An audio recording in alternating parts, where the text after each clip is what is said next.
బాలేబాబు గారు వేస్తే బాగుంటుందన్నమాట ఆ పాత్ర. సో థ్యాంక్ యూ తమన్ గారు, థ్యాంక్ యూ సో మచ్. మరి ఇక విశ్వక్సేన్ గారిని మాట్లాడాల్సిందిగా కోరుకుంటున్నాము. నమస్తే, గుడ్ మార్నింగ్ అందరికీ. సో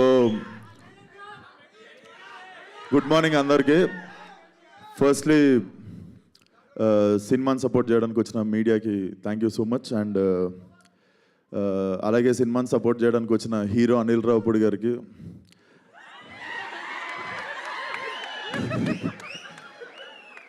మన క్రికెటర్ తమన్ గారికి thank you so much. And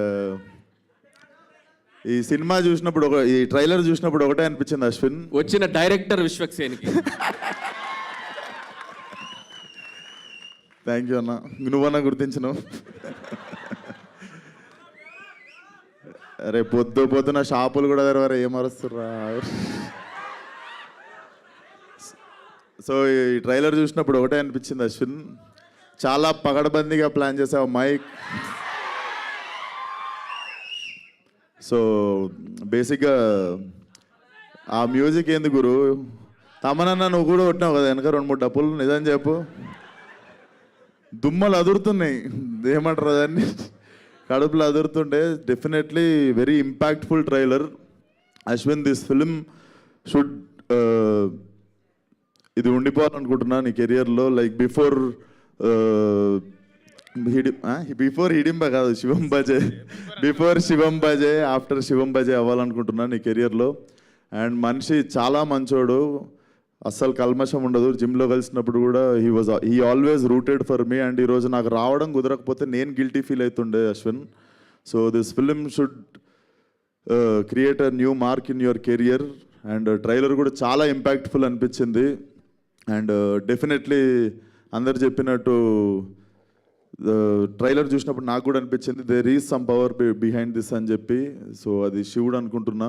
and August 1st audience అందరు కలిసి అశ్విన్కి బర్త్డే గిఫ్ట్ ఇస్తారు అనుకుంటున్నా బాక్స్ ఆఫీస్తో. So thank you so much, keep supporting cinema. Thank you. Thank you so much. Same question శివుడు, yeah ఆయన మాట్లాడినారు, ఆయన స్పీచ్ కొంచెం హోల్డ్ చేస్తున్నారు అనమాట.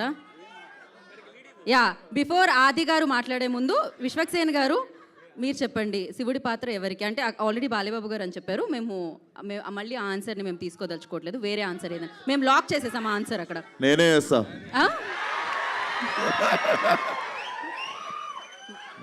బాగుంటుంది, ఖచ్చితంగా ఉగ్ర రూపమే పెట్టాలి అక్కడైతే.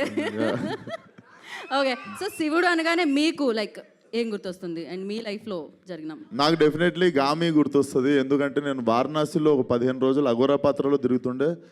అప్పటికి ఇంకా ఫలక్నామా దాస్ రిలీజ్ కాలేదు. ఈ నగరానికి ఏమైంది, రిలీజ్ అనౌన్స్మెంట్ అయింది అంతే. సో అప్పటికి ఇంకా మనం అక్కడ పోనీ అక్కడ ఉండే కొంతమంది తెలుగు వాళ్ళు కూడా గుర్తుపట్టడానికి స్కోప్ లేదు కదా. చాలా రోజులు నేను నిజంగా అఘోరాని అనుకొని చాలామంది వచ్చి భిక్ష చేసారు నాకు.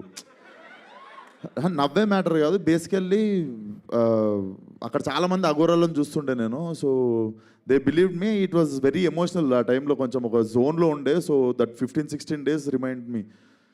సో బమ్ భోలేనాథ్. బమ్ భోలేనాథ్, సీరియస్లీ మీరు ఆ సినిమాకి చాలా కష్టపడ్డారు, అంతే మంచి అప్రిసియేషన్ కూడా రావడం జరిగింది. అండ్ కాదు, లాస్ట్ పంచ్ ఆది